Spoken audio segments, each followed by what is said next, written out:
The presenting sponsor of Food Safety Matters is IFC. IFC knows your food safety program isn't just about pests. Chlorine dioxide decontamination can create a clean break for your facility by eliminating microbial life forms, further supporting your food safety program and setting you up for success. Call IFC at 866-338-1871 or visit their website, indfumco.com/chlorine dioxide. That's indfumco.com/chlorine dioxide to schedule a complimentary facility survey today.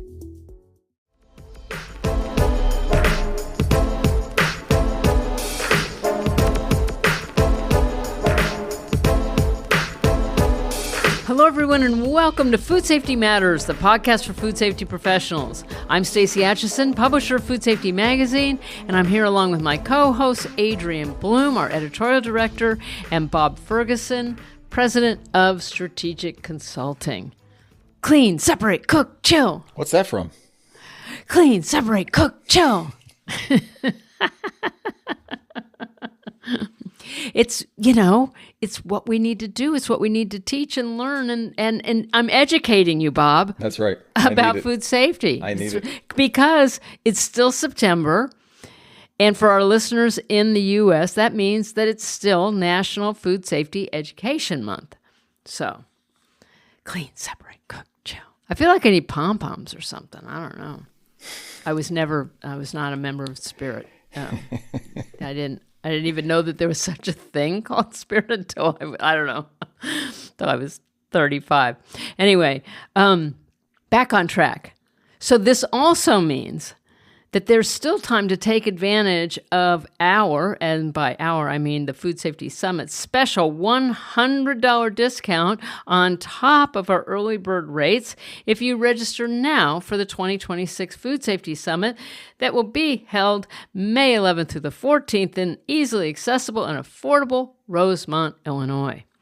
So visit foodsafetysummit.com and use the promo code LEARN when you register to save an extra 100 buckaroos on top of all the other great savings. So, there you go. There you go. Yeah. Stacey, if I can, speaking of conferences, I'm just back from the ASQ Audit Conference where our friend Tatiana invited me to come out and speak about food safety insights. Nice. Talk a little bit about some of the interviews we did. So, hi, Tatiana. I know you're driving to work. It was good to see you. Yeah, it was fun to see your post, Tatiana, and thanks for inviting our Bob out to be with y'all. That's awesome. Awesome.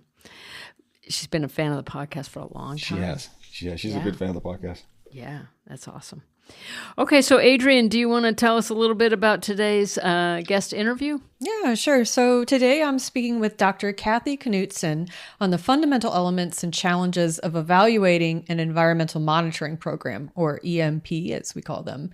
And Kathy has a wealth of knowledge and experience in this area. So if you're struggling with your EMP or you need a refresher on how a successful program should be structured and what it should look for, make sure to tune into this interview for some expert insights. All right. And just like that, we're at the news.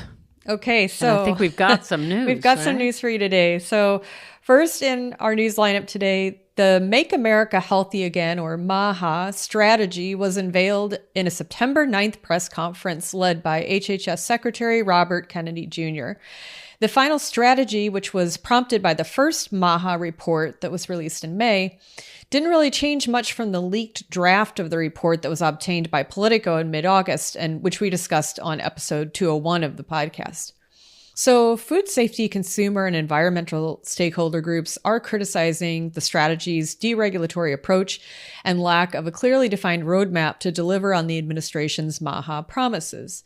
The strategy covers a lot of ground, and it encompasses a host of issues in technology, pharmaceuticals, and food safety that are blamed for causing a chronic disease crisis among American children.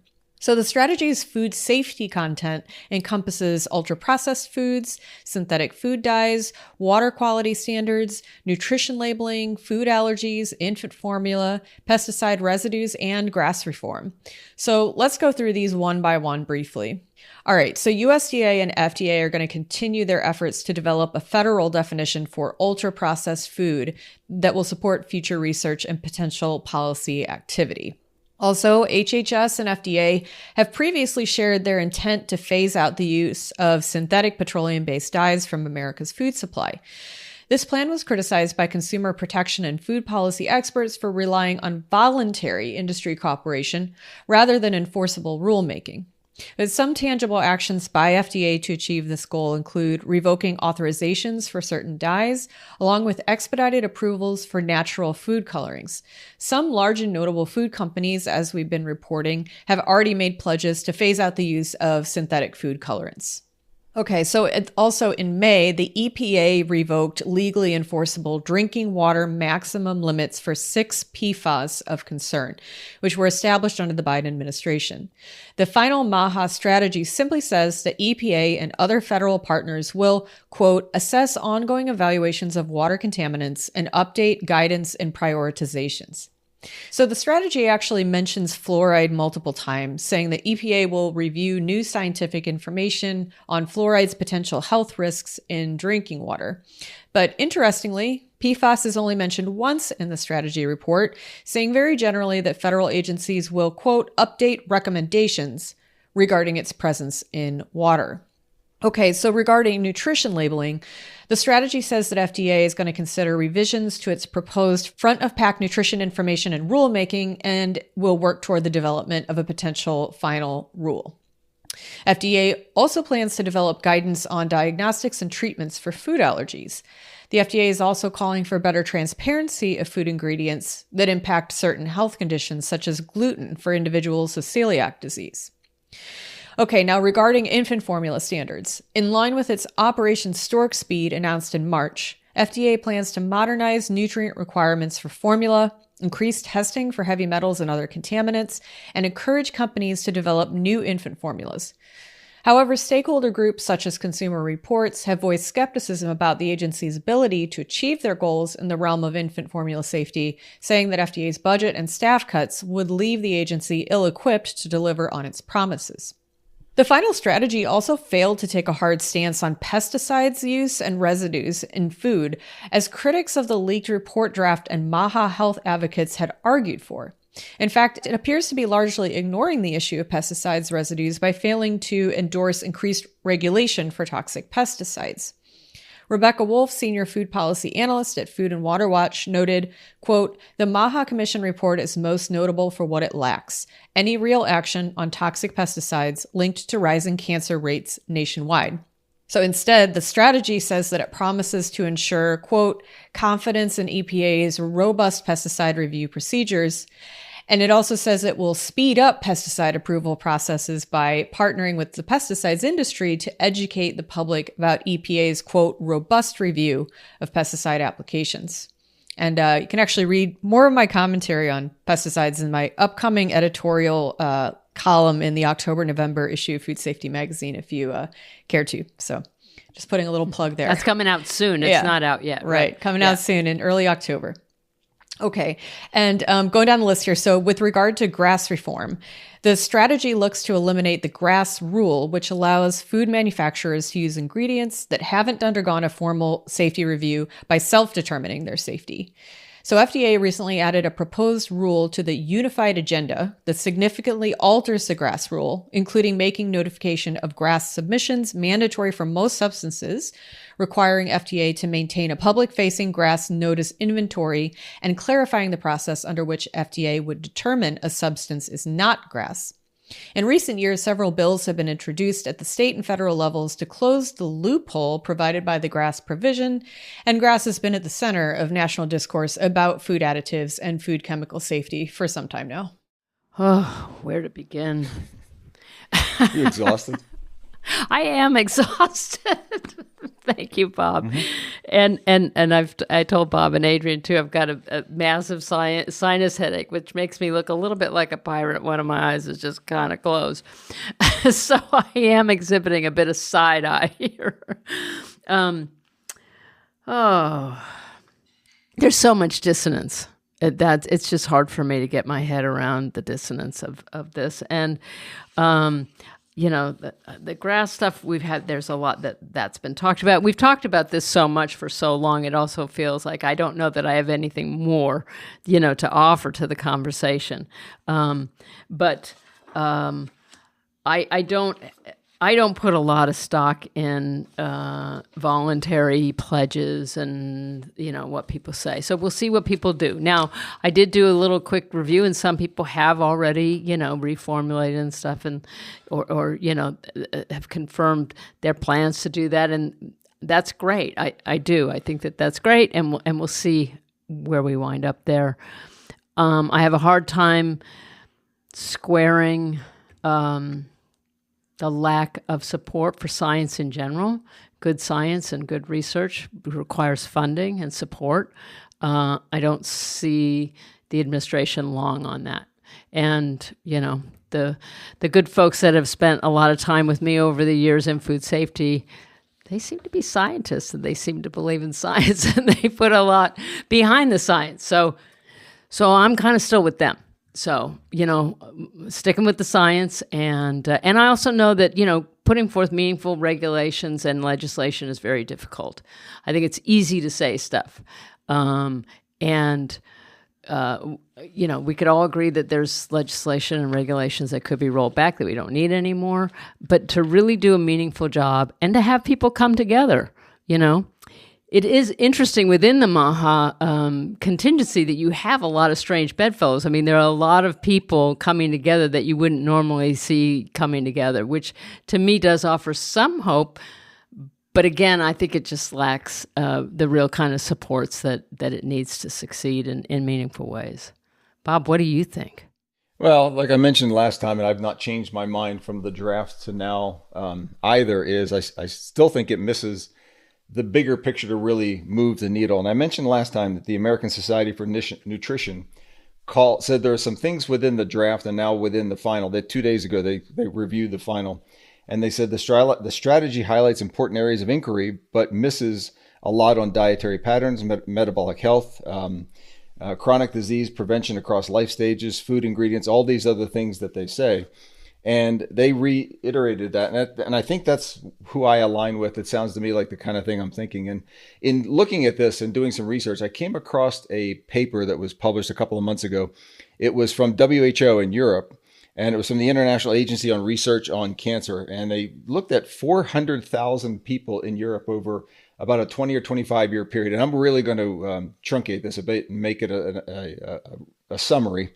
But they looked at people's food intake over that time, including their exposure to dyes and ingredients and various levels of processed foods that they ate, and looked at a wide variety of health outcomes from death, cancer, cardiovascular disease, other disease conditions, BMI, etc., all these other things.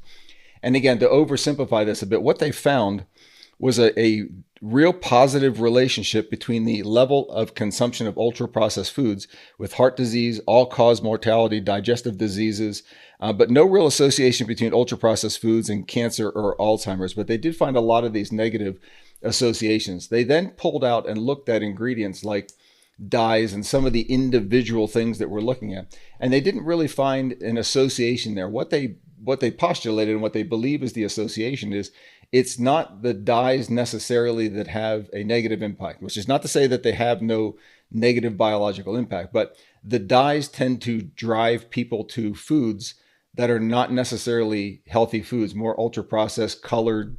And I don't want to name any particular food, but the kind of things that you tend to eat or is called junk food. And it moves to more what they called hedonistic eating. And they really associated that with a lot of the negative outcomes, not necessarily any one particular ingredient.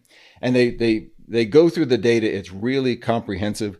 But really, they just said if the colors and the things that draw you to a poorer diet, you wind up with poorer outcomes. But when people changed or didn't eat those kind of things, they had real positive association with better outcomes.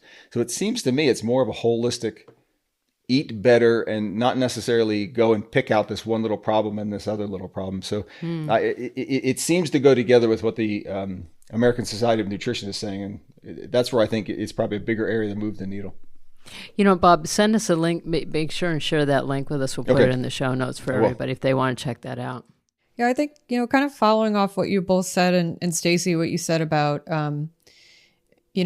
putting forth rulemaking and policy changes is hard. And, I think you're right on that. But I think the thing that, we've been hearing and that we've been discussing about this strategy is that, the big ideas are there and they haven't changed from the leaked draft or from the May report, right? So the big ideas are there. They've got big ideas about things they'd like to do or changes they'd like to see, but there isn't any detailed plan on how to achieve that. It's just pointing to, we've got to research, we've got to look at this, and certainly that precludes making policy changes and regulations. But I don't see much in the way of like a strategy, to be honest with you.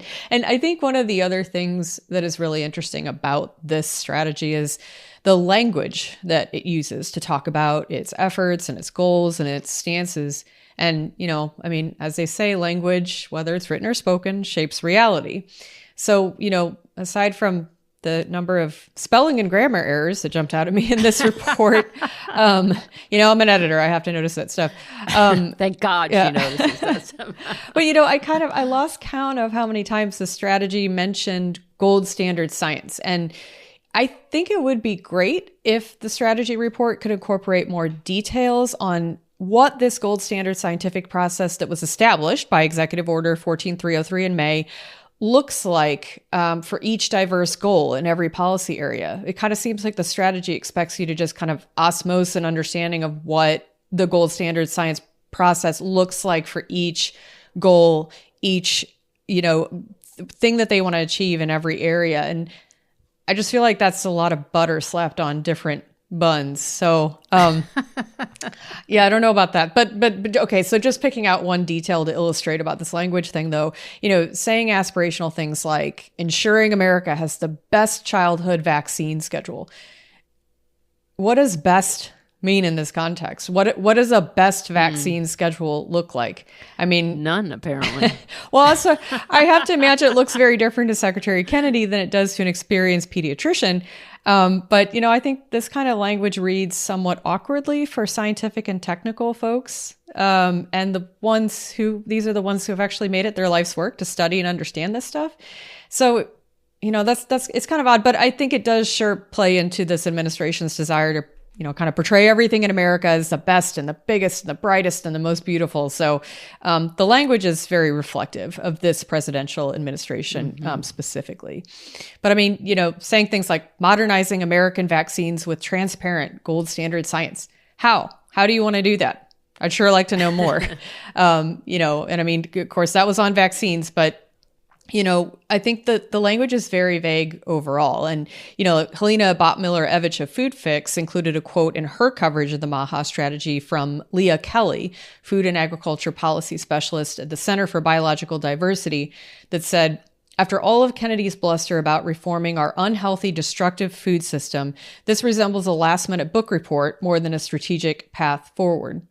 And honestly, I kind of have to agree with Leah's assessment. The strategy describes, like we said, in not much detail, how it wants to accomplish what it wants to accomplish. I don't know, hopefully that'll come in the near future. Maybe they'll surprise us with how those things are going to be achieved.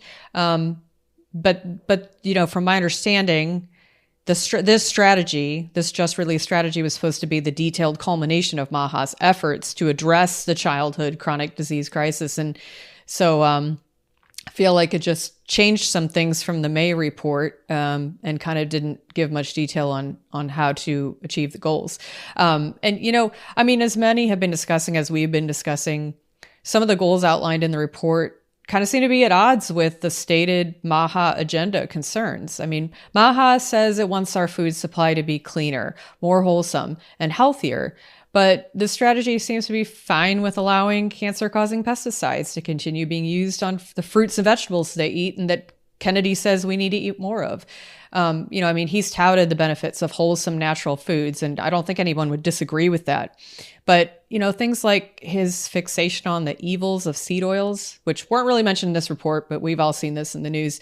It, has him, like, for example, endorsing on behalf of Maha and munching away on camera on French fries from a fast food chain that are now cooked with beef tallow instead of vegetable oil. And I think we can all agree that a regular diet of French fries isn't healthy, no matter who's making them or what they're cooked in. So seems to be, again, a little at odds with things. And I think these kind of frankly bizarre disconnects between what the Maha agenda says and what it's doing or aspiring to do don't really seem to be laying to rest any of the fears of the public health community about Kennedy and his Maha agenda. We'll discuss that later on in this episode, actually. So, And with massive cuts to the research infrastructure. Yeah, in this absolutely. country. And massive cuts to public health infrastructure as well. So who is going to be doing this? Yeah, 120 I guess new we're all goals. going to voluntarily give up fries. I can't make that commitment. But oh no, maybe I'm supposed to give up everything but fries. Thank God. Yeah. There you go. Though with 120 new goals outlined in this report and, cutting all this funding and staff at the federal agencies, how do they want to achieve that? I'm trying to wrap my mind around that one as well. So, yeah. Well, watch this space. Yeah.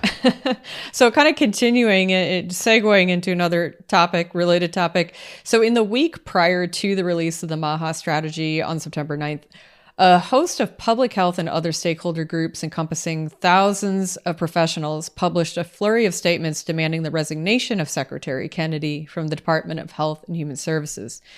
The calls for Kennedy's resignation follow the recent firing of former CDC Director Dr. Susan Menares and the subsequent resignation of 3 top CDC officials in protest.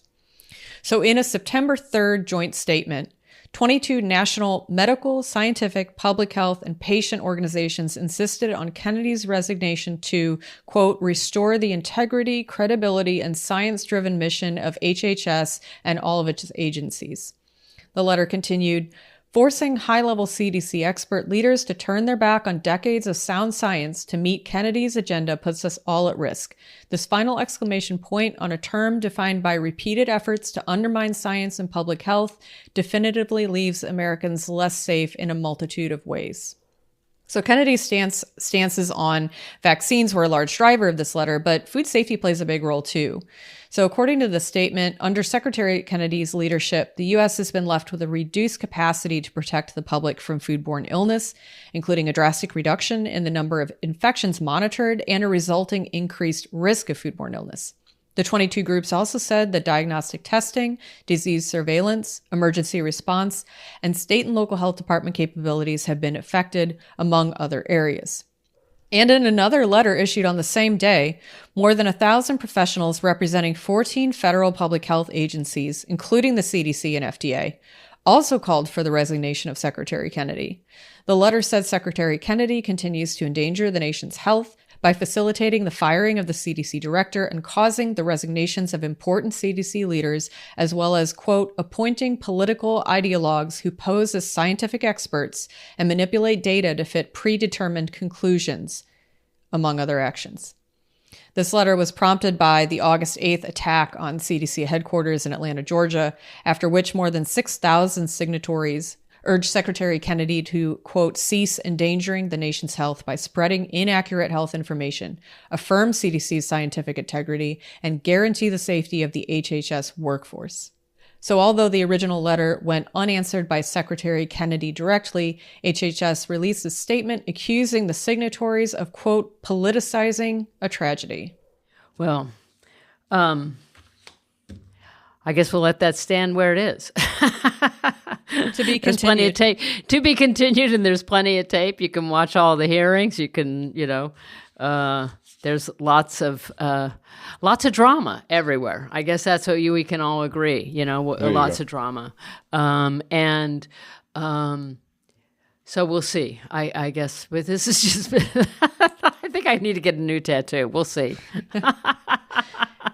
Well, we'll keep you informed of this roller coaster. We will. We'll do our best. Yeah. Yes. All right. So Before we go today, we want to let you know about an interesting piece of legislation that's just been introduced to increase line speed limits in pork and poultry facilities. So, U.S. Congressman Brad Finstad, a Republican from Minnesota, introduced the American Protein Processing Act in an attempt to end the uncertainty about increased line speed limits at swine and poultry processing facilities. Line speed limits have been in limbo while USDA has reconsidered its rules on the issue amid recently completed pilot program trials of faster line speeds. So the proposed act would take the issue of line speed rates out of the hands of USDA FSIS by providing, quote, a permanent framework to ensure pork and poultry processing facilities are able to maintain full operational capacity.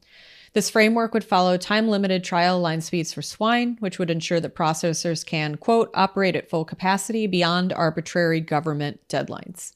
USDA would also be required to publish food safety criteria for operating at increased line speeds, ensuring that processors who meet the criteria can continue operating without slowdown. The legislation is endorsed by the Meat Institute, National Pork Producers Council, and Minnesota Pork Producers Association, which claim the act would benefit the meat and poultry industries while ensuring the safety of their products and workers. Worker safety advocates disagree, though. For example, the Retail Worker and Department Store Union said in response to the bill that, quote, faster line speeds mean fewer precious seconds to work safely, and not to mention less time to ensure food safety. So very interesting. Hello, 2018, your legislative agenda is calling. Have you heard something about this before, Stacy? Is that what you're saying? I just remember how hard it was for me to wrap my head around it the first time. I was like, what now? Oh, my goodness. Well, Adrian, I think you said it best when you said this legislation is designed to take the decision out of USDA's hands and make it... That's the difference, though. That's right. The big difference between 2018. That's a huge... Yeah. So they want to do that on a legislative basis and specify to USDA what they have to do. Now, USDA has already started the process. But if I had to guess something about the future of this bill, I'd say we should watch something called the Congressional Chicken Caucus, which are the representatives and senators who represent chicken-producing states and regions, who I understand support faster line speeds. And while I don't think there's a companion bill in the Senate, there is also something called the Senate Chicken Caucus, which is just the senators from chicken areas. They are a bipartisan group of representatives from chicken-producing states and generally support the industry position, which is what they've generally done and what I've seen happen. And if you recall, it was these senators from that caucus that wrote a letter to USDA requesting an extension to the salmonella rule, essentially being in opposition to implementation of the salmonella rule, which was withdrawn. So the question would be whether or not to fight over this legislation to take it out of the hands of USDA or just leave it in the USDA's hands. My guess is they're not really going to want to fight about this. They're going to let the USDA continue to move forward with the increased line speeds. Either way, you come out with increased line speeds. It's not one opposing the other. They're both going in the same direction of faster line speeds. All right. Cool. So, as always, there are links to all the articles that we've referenced in our show notes, plus that great study that Bob found. So we'll put all that in there for you. And if you don't already, we invite you to follow us on our social channels, LinkedIn, X, Facebook, and Instagram. Just search for Food Safety Magazine. And to take a deeper dive into all the great content that we offer, and Adrian makes sure is well edited and grammatically correct. Right. Yep. I try my best. Please visit our website at food-safety.com. And now it's time for Adrian's interview with Dr. Kathy Knutson, who is educated in bacteriology, food science, and education. She speaks, writes, and trains on compliance for the Food and Drug Administration's Food Safety Modernization Act.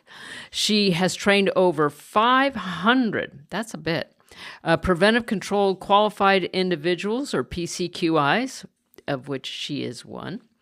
Dr. Knutson works with managers to write thorough hazard analysis, food safety plans, recall plans, environmental monitoring programs, and allergen programs. In 2020, she published a book on food safety lessons for cannabis-infused edibles. Dr. Knutson travels to manufacturers for swabbing to locate a pathogen during recall investigations and for gap assessments of good manufacturing practices. And or so. And now, after a very quick break, we'll hear their discussion. Is chlorine dioxide right for your food safety program? It eliminates microbial life within the treatment area, destroys biofilms with no residue and no post-treatment cleaning, and it's safe on most surfaces. No matter how big or small your facility is, it can be scaled to your facility.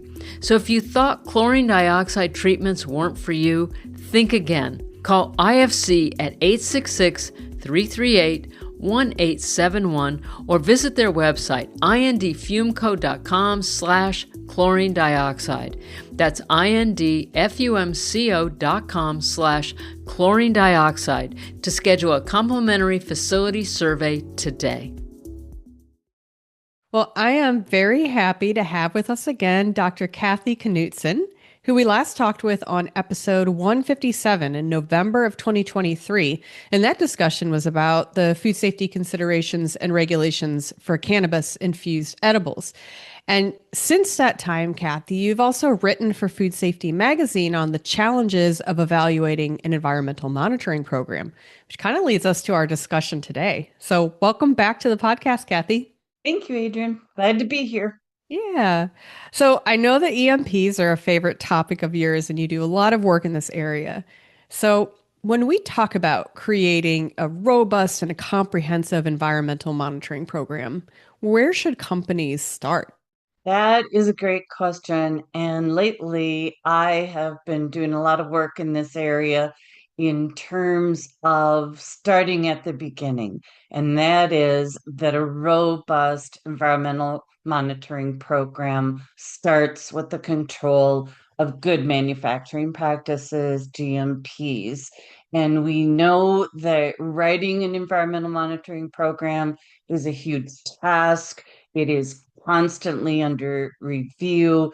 It is somewhat of an art and a science, which is unique to every ready-to-eat facility. That is a facility that is producing an ingredient, which is going to go into food processing, where that ingredient is not going to have any further treatment or control of a pathogen or finished product, of course, that's going to go to us consumers, where there is not going to be any further control of a pathogen. So all those facilities out there are doing this dance of writing these environmental monitoring programs, implementing the environmental monitoring programs for the control of pathogens. And in the food industry, we have two primary environmental pathogens. That is salmonella, which is associated with dry processing facilities and low moisture, ready-to-eat foods. And then Listeria monocytogenes as an environmental pathogen associated with wet processing and high moisture, ready-to-eat foods.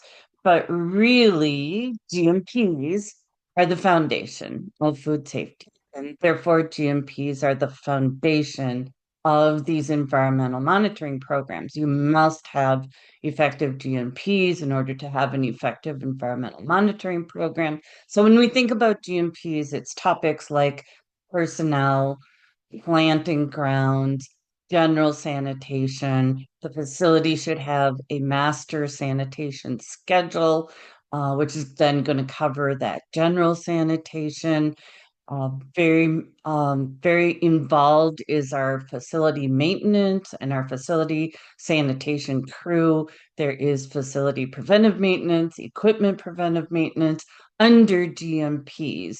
And so when I think about a facility implementing an environmental monitoring program, it is all about keeping that environmental pathogen from coming in to the areas where we have exposed products. So we want to stop that pathogen from coming to those areas. But in turn, we know that the pathogen's coming in the door. We know that it's coming in potentially with employees, with air, water, vehicles, and of course, ingredients, whether it's raw ingredients or processed ingredients, they may be carrying that pathogen in with them.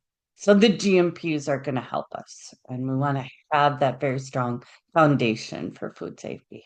And when you talked about, for example, salmonella and listeria and some of the different types of food groups or categories that they might be associated with, does that mean that when companies want to think about designing an EMP, that it's going to be product and even process specific? Would you agree with that?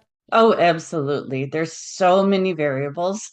And so we start with in terms of choosing the primary pathogen of concern, the general convention is low moisture is associated with salmonella.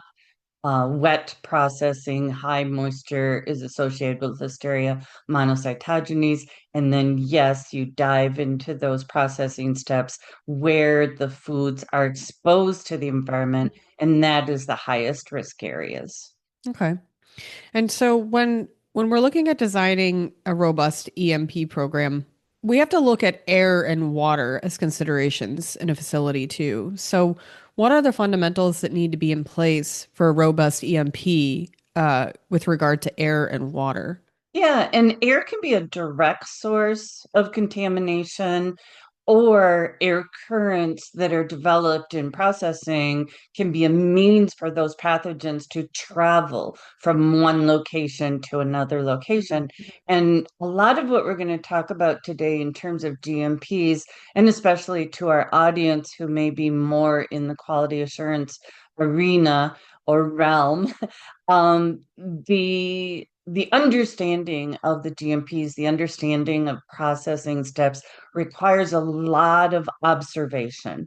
And that starts right away with management of your air. So if you think about the HVAC units, which are located on typically the roof of a facility, these can be contaminated with Listeria monocytogenes because Listeria loves cold, wet environments. And so I encourage the listeners to literally, if you never have done this, go onto the roof with your maintenance personnel and do an inspection of those HVAC units. You're looking at air intake, you're looking at the filters, you're identifying the location of where the cooling coils are. And at those cooling coils, that is where you have the development of condensate. And that condensate may be contaminated with a pathogen such as Listeria monocytogenes.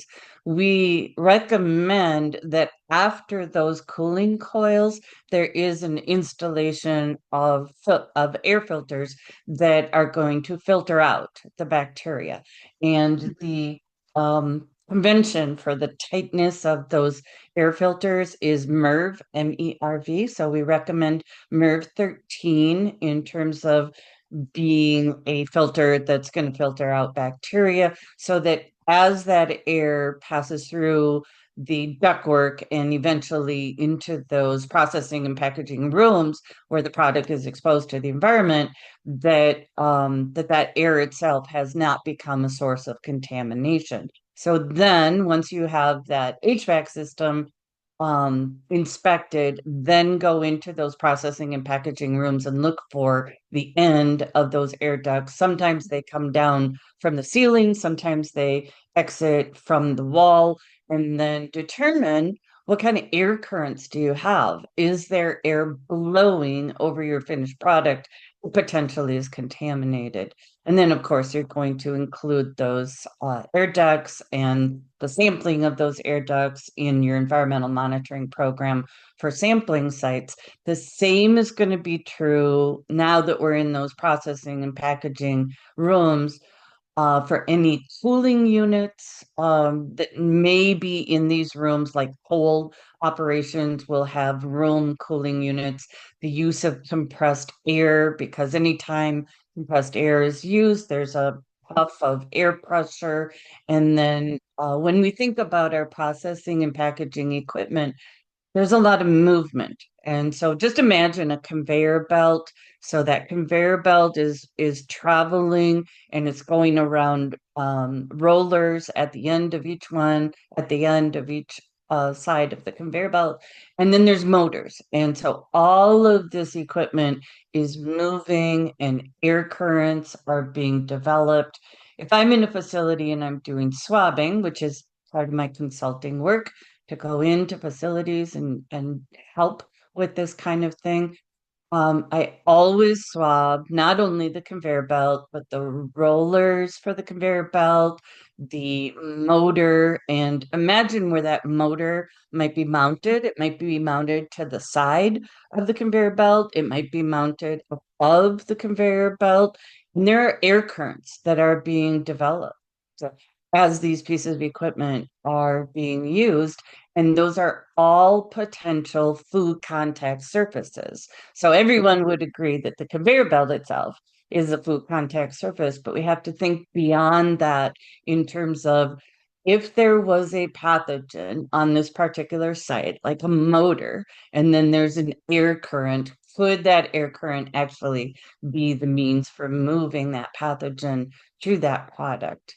And then, of course, with our different rooms within a facility, we're going to develop a hygienic zoning map. And that hygienic zoning map is going to help us with our foot traffic and our wheel traffic and also air as well. And so those processing and packaging rooms where the product is exposed to the environment should be positive air pressure.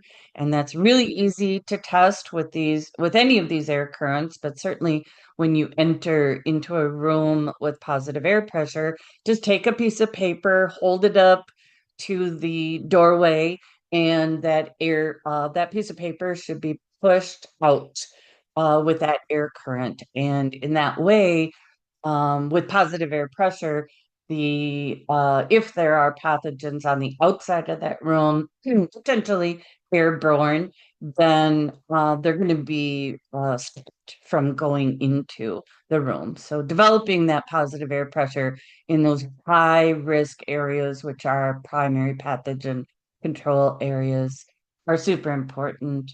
And then a lot of that is going to apply to our water as well. So air and water control in terms of water can be the source of contamination if that water is actually contaminated. So knowing that you have potable water, testing that water is a GMP at a facility, making sure that the source of the water is actually safe. But then when you think about water developing in the facility, it can be the means for moving pathogens. So I mentioned the cooling units, for example, with those room cooling units, even in the refrigerated areas and the frozen areas outside of a processing or packaging room, there is the development of condensate. And that condensate typically is collected on a pan underneath the cooling unit, and then it is plumbed or piped to get rid of that, to have that go into the sewage system. And I've been in facilities where that condensate goes on the floor, which it should not go onto the floor. It should be plumbed to a drain. I've been in facilities where it's hard plumbed and completely enclosed and goes directly into the sewer system. That's probably the best scenario for the control of condensate. But again, because Listeria likes cold wet environments, that condensate itself coming from any of our pieces of equipment could be contaminated with Listeria.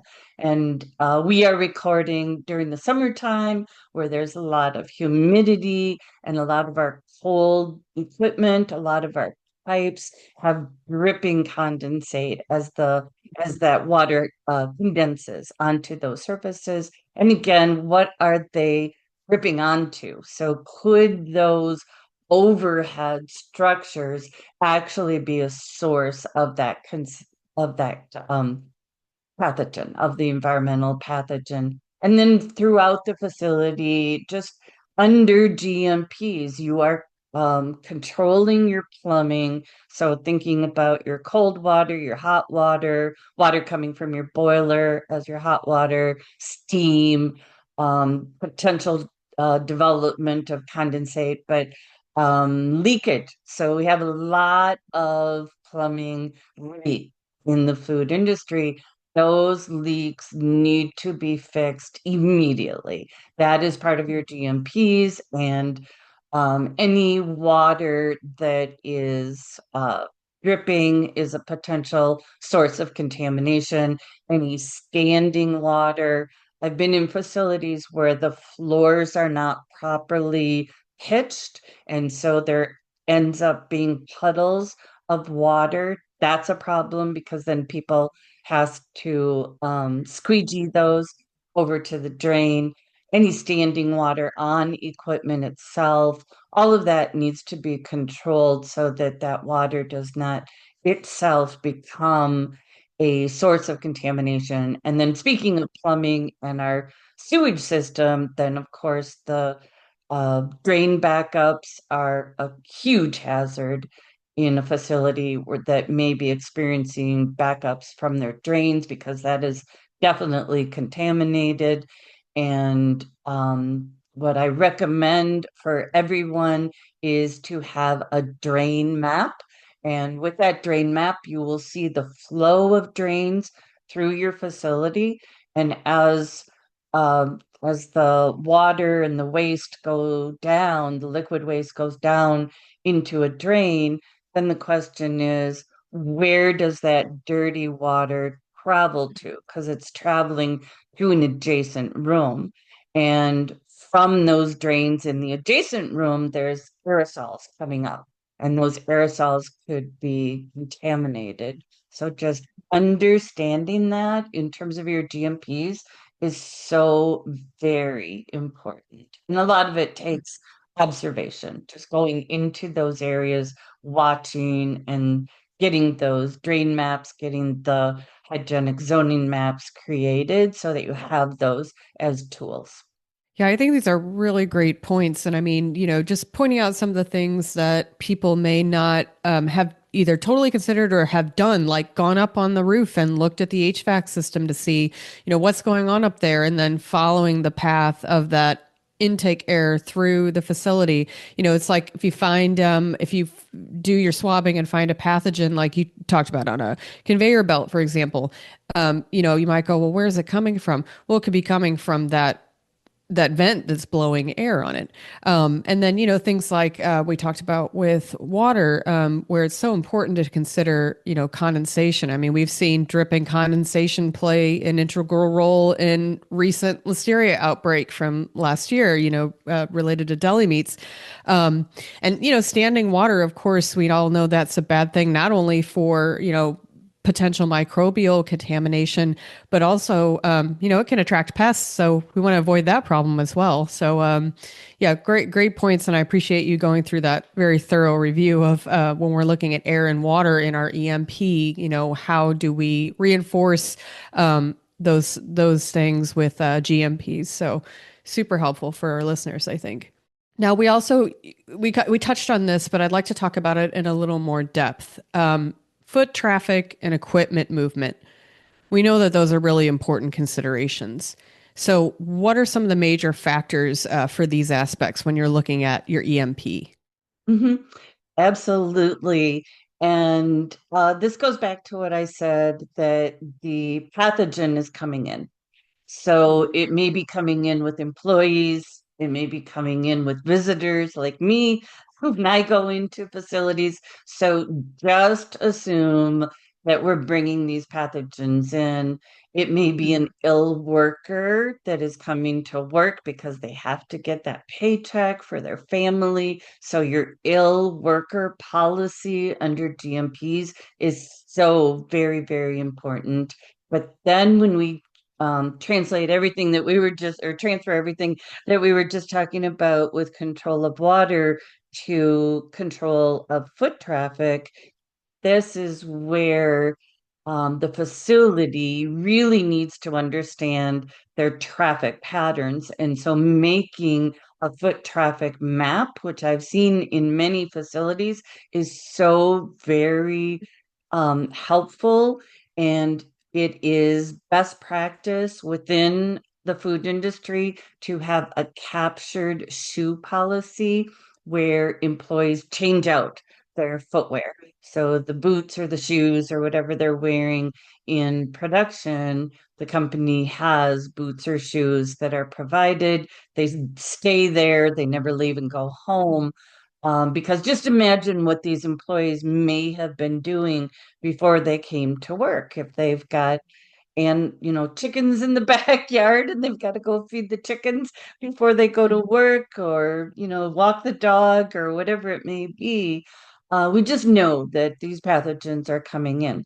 And then once we get into our transition area where we have hand washing, we're putting on PPE. Certainly, a facility can have some kind of a boot scrubbing. There can be the underside boot sanitizer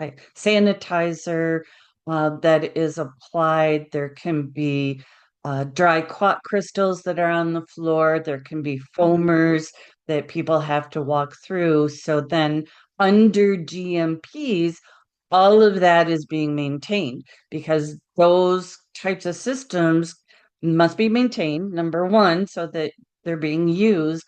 But then there could potentially be a source of pathogens, such as with mats. So when I go into facility, both mats that are supposed to be like carpet mats that are supposed to be dry, but then also those mats that hold our sanitizers, I always swab under them because when you lift up those rubber mats, they're usually is an accumulation of water. There's usually a wet floor and a wet mat. And of course, that becomes a source of contamination over time. So the maintenance of those, the freshening of those chemicals is extremely important. And then just in general, thinking about foot traffic, you do need to set up restricted areas. So this again is going back to your hygienic zoning map. And not every employee can go into every area of a facility. Under GMPs, you're going to control that. And when we think about a raw side in our facility, where again, we're just assuming that the pathogen's coming in the door with these ingredients, we never want those employees that are working on the raw side to go to the finished product side because they could be carrying that pathogen with them from the raw side to the finished product side. All of that is managed under GMPs. And then switching to our wheeled equipment, think about your forklifts, pallet jacks, maintenance carts, other types of carts, floor scrubbers. Let me tell you from my experience, these are contaminated. So wherever they are traveling throughout our facilities, they are carrying pathogens with them.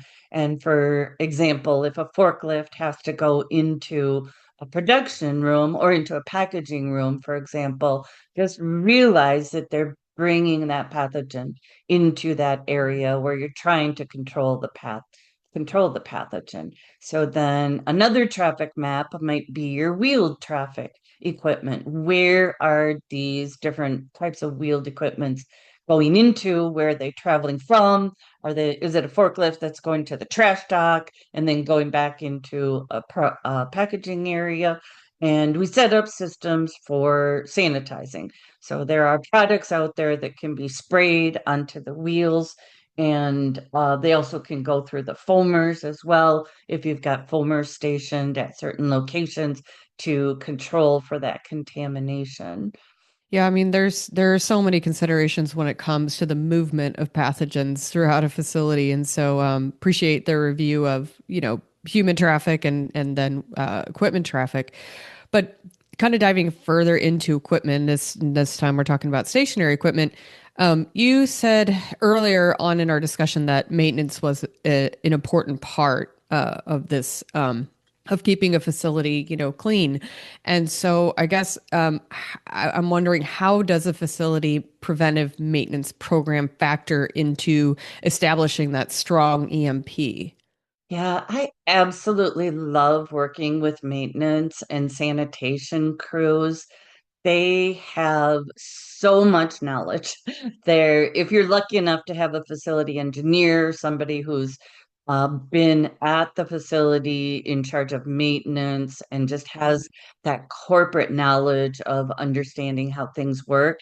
It is so very wonderful to work with those people. So again, the audience being predominantly QA people, with that QA background, just don't stay in your offices and labs. Get out there, work every shift so that you know what's going on. But back to the facility preventive maintenance, one of the things that I see in the work that I do is not doing a good job on preventive maintenance. And then that leads to contamination. So, some of the examples, some of the things I'm thinking about is the changing out of filters. So, we talked about the HVAC units and the intake filters for the air and then the filtering to get the bacteria out. I would apply that also to the compressed air systems. They should be filtered as well. But then diving deeper into the equipment, as you mentioned, opening up equipment to replace gaskets. This year, I was in a facility that was making an ingredient, a dry ingredient that goes into the food industry, so sold to be used in food manufacturing. And they had done pretty good job of breaking down the equipment for sanitation, but there was this side piece that was mounted on a piece of equipment and it had a gasket on it, and it was just something that they just normally did not disassemble. So we, of course, doing a deeper dive and doing a deeper investigation, we made them disassemble that part, and when we opened it up, the gasket was not the right size gasket. And so that had been improperly fitted. And of course, we swabbed it. It had super high counts. It may have been one of the sources of contamination. So those kinds of things need to be investigated. Another facility I was in, we were doing swabbing at the packaging area. It must have been a wet facility because there was rubber hoses. And I got to see the construction of rubber hoses because the rubber hoses, what happens with rubber hoses as they age, they get hard and they crack. And then there's the accumulation of food debris where it could be harboring a pathogen, it could be carrying an allergen for allergen control as well. But these particular rubber hoses, unfortunately, were so very old that they were fraying, and I got to see multiple layers of material that I did not realize were part of rubber hoses. Wow. So changing those out Yeah. is so very important. The same for plastic utensils used by sanitation, plastic utensils used in production. Whenever you see any fraying of edges, you see any like scrapes or cuts or cracks in those types of materials, just know that they're harboring the food residue and you just need to replace those things out. Don't make people use the same ones over and over and over again. And then to your facility, roof repair. Roof repair is a big, big deal. Anytime you have a leaking roof, that is a potential source of contamination. And so you want to stay on top of that. First of all, you want to control the leak so that you're not contaminating anything. But then that requires capital expense, so budget for those kinds of things. And then all of your doors, the outside doors where you could have driving rain, you could have snow melting and water dripping into your facility. But then within your facility, all of these doorways and the maintenance of these doorways, especially into your processing and packaging rooms, whether they're roll up doors or man doors, all of those need to be maintained so that they can be properly cleaned and sanitized. If you go and inspect all of your doors leading into processing and packaging, and imagine me coming into your facility, I'm going to swab that whole thing. I'm going to swab the structure that holds it. If it's one of those doors that has like the black bumper to push on. Then you swab between that bumper and the door because that's hard to clean there. Very often on the bottom of doors, they get rusted, and when any equipment that's rusted cannot be cleaned well. And so those kinds of things have to be maintained. And then just back to the equipment again, disassemble your equipment at some frequency down further than what normal sanitation does. Open up every gasket, inspect every single piece of sealed equipment, take pictures, note whether things are visually clean. Just know what normal sanitation is, but then also know what a deeper dive is. And so I highly recommend at least annually, if not more frequently, to have an equipment shut down, have a line shut down. Sometimes companies can do it right after the holidays, after there's been a season of a lot of production. And then just do that deeper dive. Open up your equipment further than what you normally do for sanitation. Take things apart that you do not normally disassemble. And I almost guarantee you there will be some kind of surprise where you'll be like, oh, I guess that's not the right size gasket. So when you do that facility shutdown and you do that deeper dive, it is a great opportunity to change out gaskets. And then that should be part of your equipment preventive maintenance as well. Well, thanks for explaining how facility maintenance, preventive maintenance can, is so important to keeping your facility, clean and free of contamination. And then also, you talked about checking the doors and the roof integrity. And, as we know, those things are not only important for contamination control, but also pest control. So anytime you have the ability for something to come in that's small, you know, there's a problem. So, I I actually have a quick story about that. yeah, absolutely. We love I stories. originally had chosen not to mention this, but one of the facilities that I was at was on the East Coast. It was a very old facility, so it had been um, different stages, so added on and added on and added on. Mm-hmm. So when I was there, the one large area, which was a flat roof, was going through. They were getting a new roof, so they had to do a tear off, and then they were going to do. Then they were going to have a new roof applied just to that area. And so the roofing crew shows up, and this was before we went in to do our investigation. The roofing crew shows up and they start to do the tear off. And when they started that, there was a cockroach swarm into the filling room where the finished Oh, product was being packaged. yikes. Yeah. Yeah, that's not good. So you sometimes get those surprises Yeah, when you do right. that facility maintenance as well. Mm-hmm. Mm-hmm. Which is why it's so important to, be breaking things down, moving things, looking under things, looking inside things, right?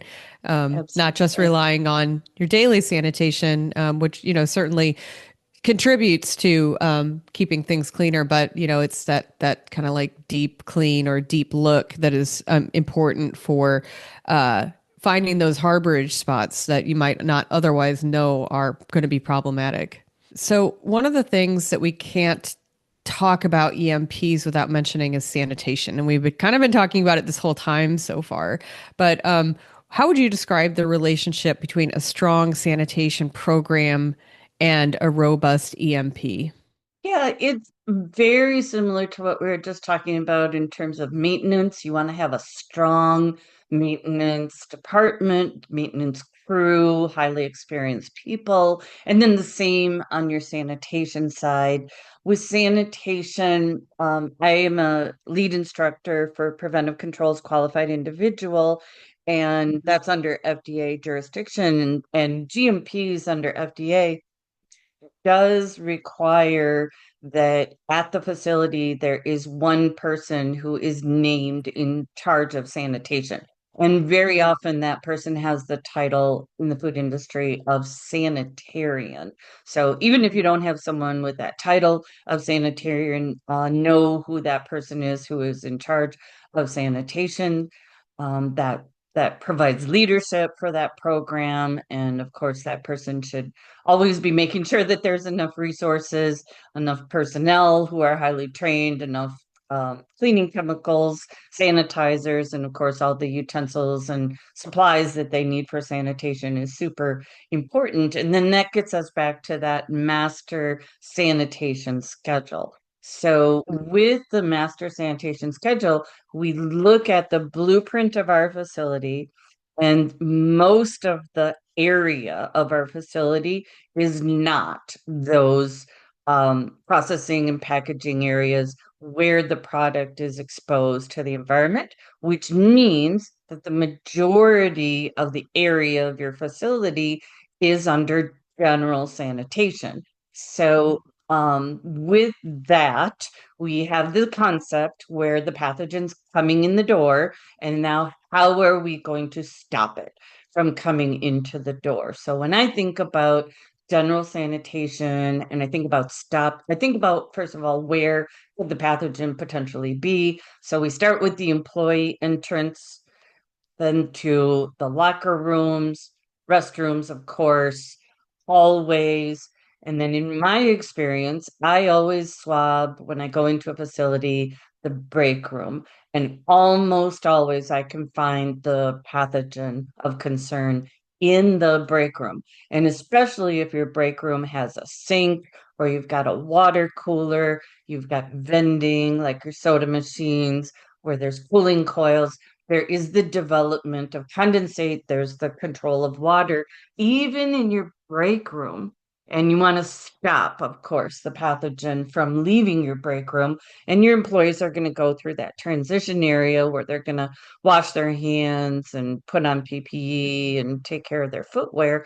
But housekeeping plays a really important role because it's about disinfecting. So when you think about all of those touch points where employees are going to be touching, including the break room, but also the time clock can be a source of contamination. That hand wash station, of course, in addition to the restrooms where those need to be disinfected as well. And then writing your sanitation SOPs, standard operating procedures, or your SSOPs, so very important.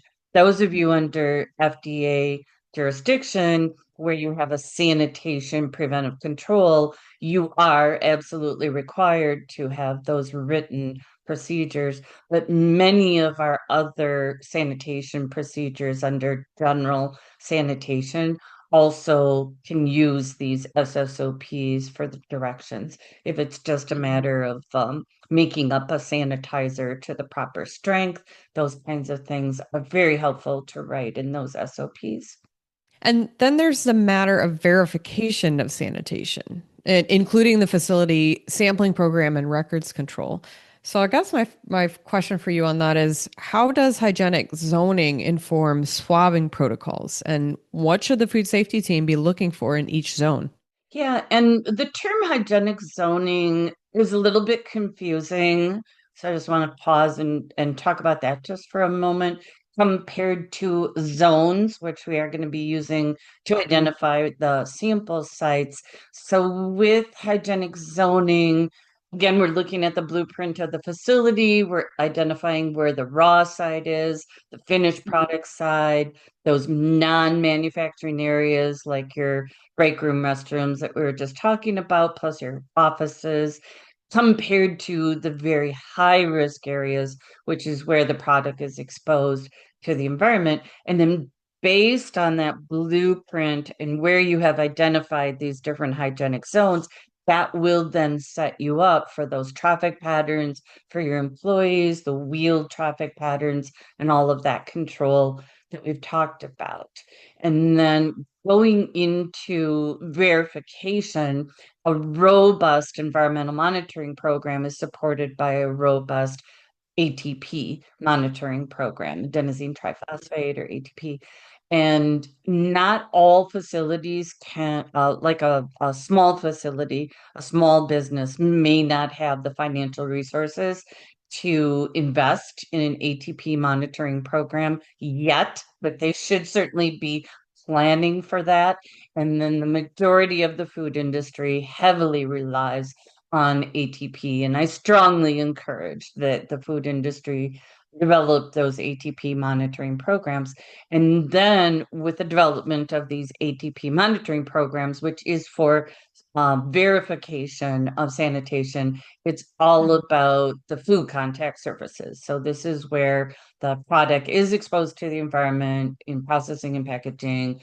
That is where we return to the flow diagram. We look at those processing packaging steps on our flow diagram where there are food contact surfaces, and then use the ATP monitoring to determine or verify. Let me use the right verb there to verify that sanitation was effective. And many of the manufacturers of these systems, the ATP monitoring systems, have wonderful technology for trending the data.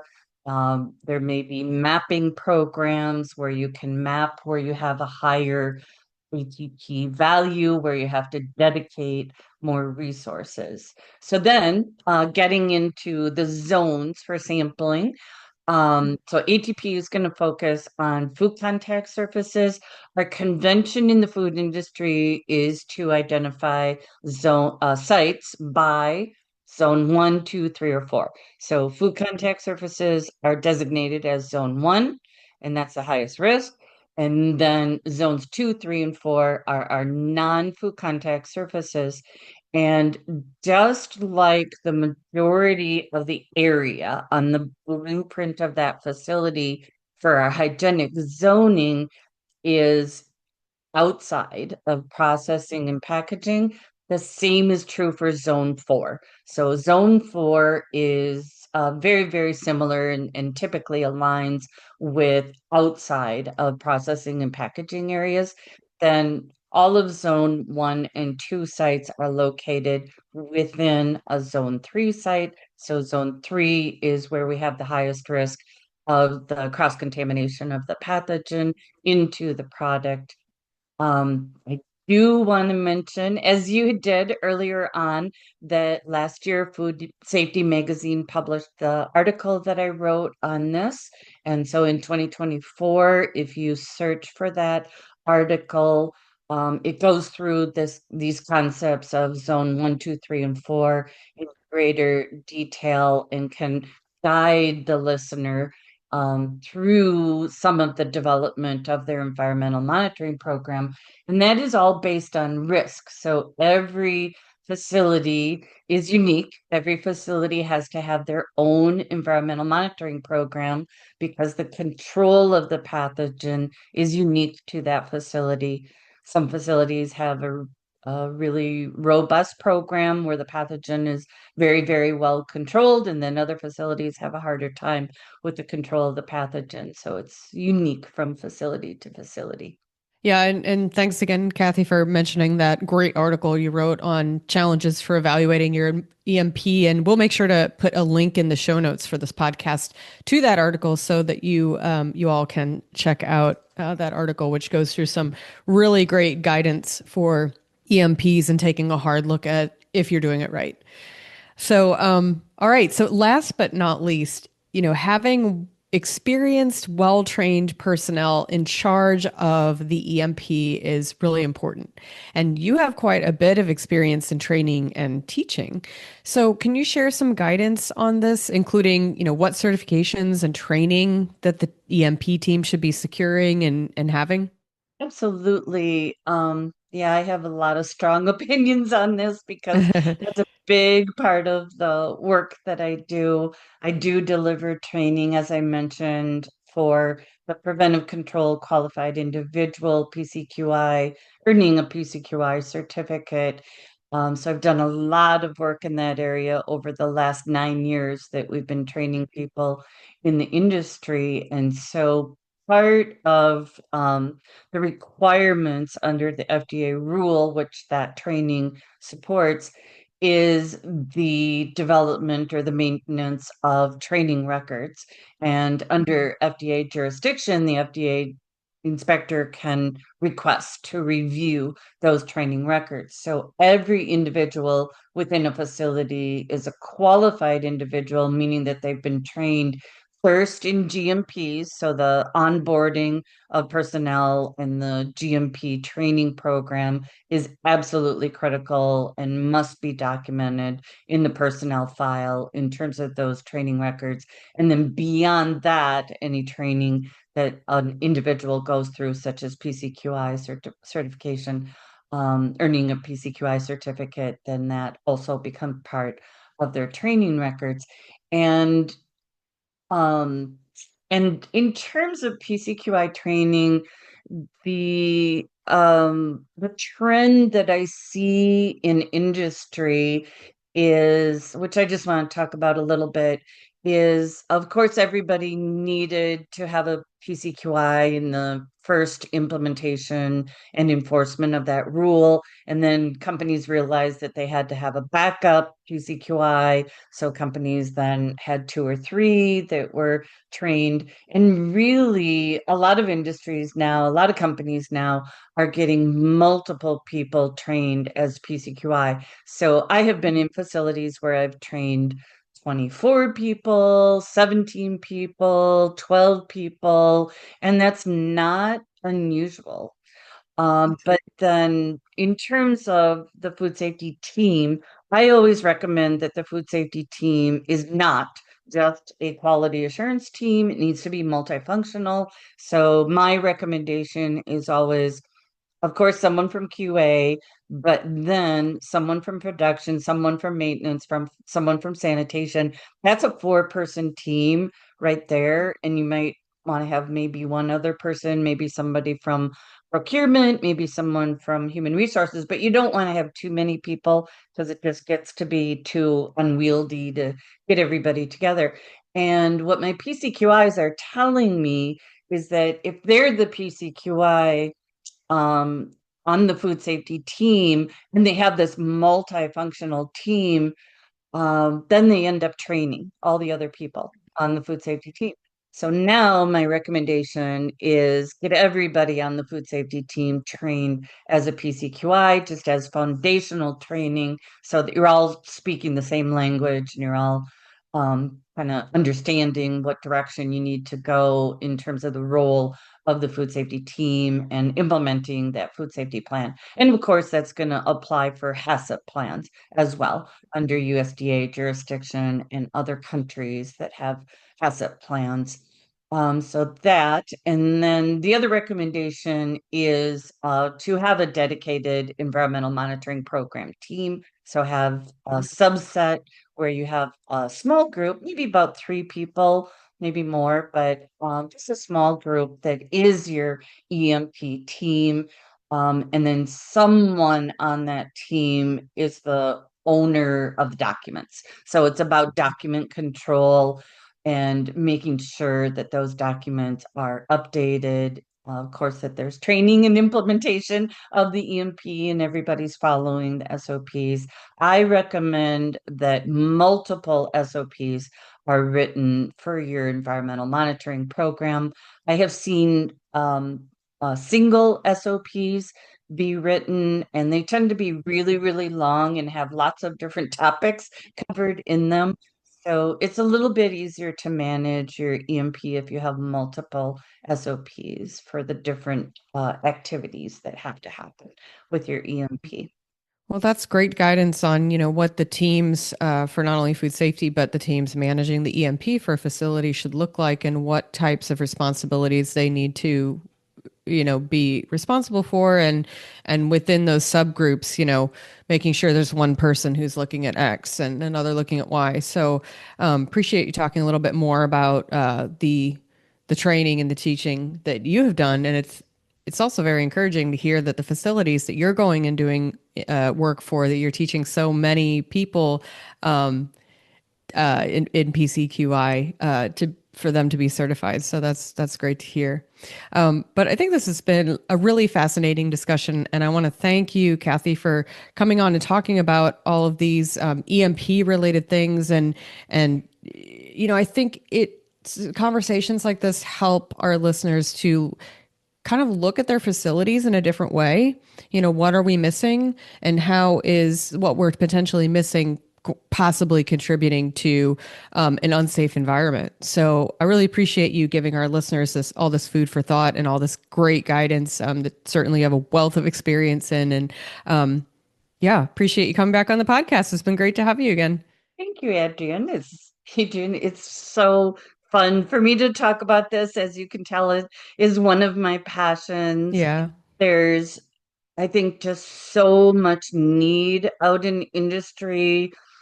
Because it's a heavy, heavy task to develop that environmental monitoring program. And it does tend to fall on QA personnel, but thinking about the role of maintenance, sanitation, and even production, that all employees are involved in developing a robust environmental monitoring program is so important to have that kind of mindset and go after it from that way. I do want to also mention that there are some resources out there from different government agencies. And starting back in 2014, USDA started to publish guidance documents for the control of listeria in meat products.